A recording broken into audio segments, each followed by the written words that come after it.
जेन जी यानी कि 1997 के बाद पैदा हुए लोग, और संयोगवश मैं भी इसी जेन जी का हिस्सा हूं। दोस्तों, जेन जी की समस्याओं को ना केवल मैं महसूस कर सकती हूं, बल्कि उन्हें बहुत अच्छी तरीके से हल करने की आजकल कोशिश भी कर रही हूं। दोस्तों, आप देख सकते हैं कि आज हमारी जो जनरेशन है, हम जो समस्याओं से जूझ रहे हैं, यह ऐसा नहीं है कि ये कुछ नई इजाद हुई है। समस्या कल भी थी, समस्या आज भी है, समस्या परसों भी होगी। लेकिन दोस्तों, हर पीढ़ी के साथ समस्याओं का स्वरूप बदलता रहता है। और हम जो 1997, 1998, 2000 बॉर्न वाले लोग हैं ना, हम वो हैं जो इंटरनेट की दुनिया में पैदा नहीं हुए थे। हम जब पैदा हुए थे तो internet was not so common. लेकिन हम लोग जब बड़े हुए, जब मिडिल स्कूल में आए, हाई स्कूल, हायर सेकेंडरी में आए, तब हम लोगों ने घरों में मोबाइल्स को आते हुए देखा। हम लोग जब हाई स्कूल, हायर सेकेंडरी में थे, तब हम लोगों ने इंटरनेट, व्हाट्सएप को बहुत आम चीज बनते हुए देखा। हम लोगों ने इंटरनेट के साथ अपना बचपन नहीं बिताया। लेकिन जब हम लोग बड़े हुए तो हम चारों तरफ से सोशल मीडिया से घिर गए।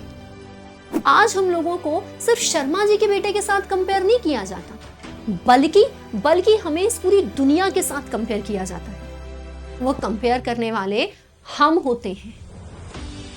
आज हमें सिर्फ मम्मी पापा ताने नहीं दे रहे होते, बल्कि जब हम इंस्टाग्राम पे वो वीडियो देख रहे होते ना कि एक बॉक्स खुल रहा है, उसमें से बलून निकल रहे हैं और अंदर से मर्सिडीज निकल रही है, भाई हमें ऐसा लगता है कि हम तो इस 25-26 की उम्र में जॉब्स ढूंढ रहे हैं। हम तो इस उम्र में ये सोच रहे हैं कि यार हमारे फ्यूचर में हम किस तरीके से एक अच्छी खासी कार खरीदेंगे। और लोग यहाँ पर फ्लैट नहीं, बंगले खरीद रहे हैं, वो भी हमारी उम्र में। तो हमें ऐसा लगता है कि यार हमारी मेहनत रंग क्यों नहीं लाती। क्या सरकारी नौकरी की कंपटीशन वाली इस दुनिया में कदम रखकर हमने कुछ बहुत गलत कर दिया? क्या हम सच में एक ऐसी मंजिल पर आ गए हैं, ऐसी मंजिल के रास्ते पे आ गए हैं जिसकी मंजिल हमसे उतना ही दूर होती जाती है जितना हम उसके पास जाते हैं? तो यकीन मानो, ऐसा नहीं है दोस्तों। ओवरनाइट सक्सेस जैसा कुछ नहीं होता। किसी को भी एक दिन में चमचमाती शोहरत, सफलता कुछ नहीं मिलती। आपको सिर्फ आपके बड़े बाप का नाम जरूर मिल सकता है, लेकिन आपके नाम के साथ जो इज्जत है ना, जो स्वाभिमान है, वो आपको खुद कमाना पड़ सकता है, नहीं पड़ता है। दोस्तों, आप देख सकते हो कि समस्या आप सबके साथ है। आप सबको ऐसा लगता है कि आप लोग सिर्फ एक लड़ाई लड़ रहे हो, कि आप सब एक कॉम्पिटिटिव एग्जाम में उतरे हुए हैं, आपको ये पास करना है। बिल्कुल सही। लेकिन दोस्तों, ये सिर्फ आपके जीवन की लड़ाई का एक छोटा सा हिस्सा है। इस लड़ाई के साथ हम सब एक और लड़ाई लड़ रहे होते हैं, जो हमारी पर्सनल होती है, जो हमारा व्यक्तिगत संघर्ष होता है। और यकीन मानो कि तुम खुद सिर्फ अपने आप से नहीं लड़ रहे हो। तुम्हारी उम्र का हर इंसान उसी तरीके से खुद से लड़ रहा है, खुद से जूझ रहा है जैसे कि तुम। अंतर सिर्फ इतना है कि तुमने उस लड़ाई को किस तरीके से लिया और किसी और ने उस लड़ाई को किस तरीके से लिया। कुछ लोग वो होते हैं जो इस संघर्ष की आग में तपकर सोने की भांति निखरते हैं, तो कुछ ऐसे होते हैं जो इस आग में तपकर कोयले की भांति जलकर राख की तरह बिखरते हैं। तुम्हें क्या लगता है, जब तुम पढ़ने की, एकाग्रचित्त होने की, फोकस होने की कोशिश करते हो, तो तुम्हें डिस्टर्ब करने वाला जो बाजू में कोई रेडियो चल रहा है वो है?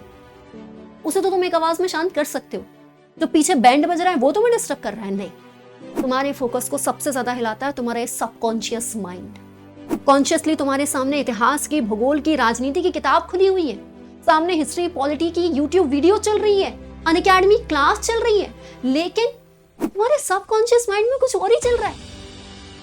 तुम्हें वो सुनाई कम दे रहा है जो सामने से मैं बोल रही हूँ, तुम्हें वो सुनाई ज्यादा दे रहा है जो तुम्हारा खुद का दिमाग तुमसे कह रहा है। तुम्हारी खुद की आवाज तुमसे कह रही है कि कितना ही समझ ले, टॉपिक इतना कठिन है, तुझे समझ में नहीं आएगा, तुझे तो नहीं आया समझ में। तुम्हारा खुद का दिमाग तुझसे कह रहा है कि कितना ही दौड़ ले, तुझे तो आगे चलकर गिरना ही है। कितना ही ऊंचा मकान बना ले, वो तो रेत का है, बिखरेगा ही। इसलिए मत कर कोशिश, जा सो जा। कोशिश करने से कोई चीज नहीं मिलने वाली है, तुझे हारना ही है। नेगेटिव पे नेगेटिव विचार, बुरा से बुरा विचार तुम्हारे सबकॉन्शियस माइंड में चीख रहा है और तुम उसकी बात सुन रहे हो। तो यकीन मानो, गलती ये नहीं है कि तुम्हारे माइंड में वो नेगेटिव विचार घूम रहे। भाई वो विचार मेरे माइंड में भी घूम रहे, वो विचार यूपीएससी के टॉपर के माइंड में भी घूम रहे थे, और वो विचार एलन मस्क के दिमाग में भी घूम रहे होंगे। अंतर सिर्फ इतना है कि हमें ये देखना होता है कि हमें कौन से विचारों पर फोकस करना है, कौन से विचारों को हमें तवज्जो देनी है और किन्हें नहीं। आपकी जो ओवर थिंकिंग की समस्या है ना, इसको आप वहीं के वहीं रोक सकते हो। आपको देखना होगा कि जिस चीज के बारे में आप सोच रहे हो वो लॉजिकल भी है या नहीं। अगर किसी समस्या का हल आपके पास है तो उसे हल करने में अपनी जान लगा दो, लेकिन अगर आप जानते हो कि इस समस्या का हल आपके बस में ही नहीं है, फिर सोच सोच के क्यों सोच रहे हो। बिल्कुल वैसे ही आपको यह समझना होगा कि ये जो नेगेटिविटी आपके दिमाग में है ना, ये आएगी, ये नॉर्मल चीज है, ये ह्यूमन ब्रेन है, इसमें हम फिल्टर नहीं लगा सकते। तो नेगेटिव और पॉजिटिव दोनों चीजें तुम्हारे दिमाग में आएंगी। एक अच्छा आइडिया भी आएगा और पीछे से ये आवाज भी आएगी कि इस आइडिया पे काम मत कर, ये फ्लॉप होना ही है।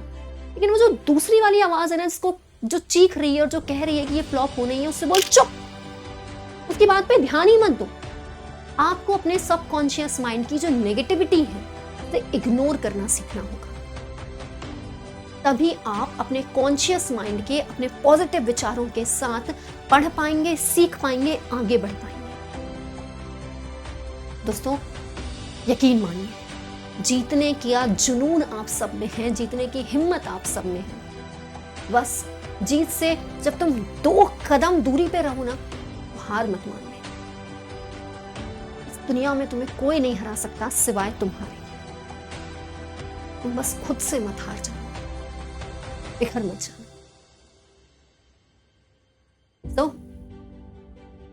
आप लोगों की जीत में मैं हमेशा आपके साथ खड़ी हूं।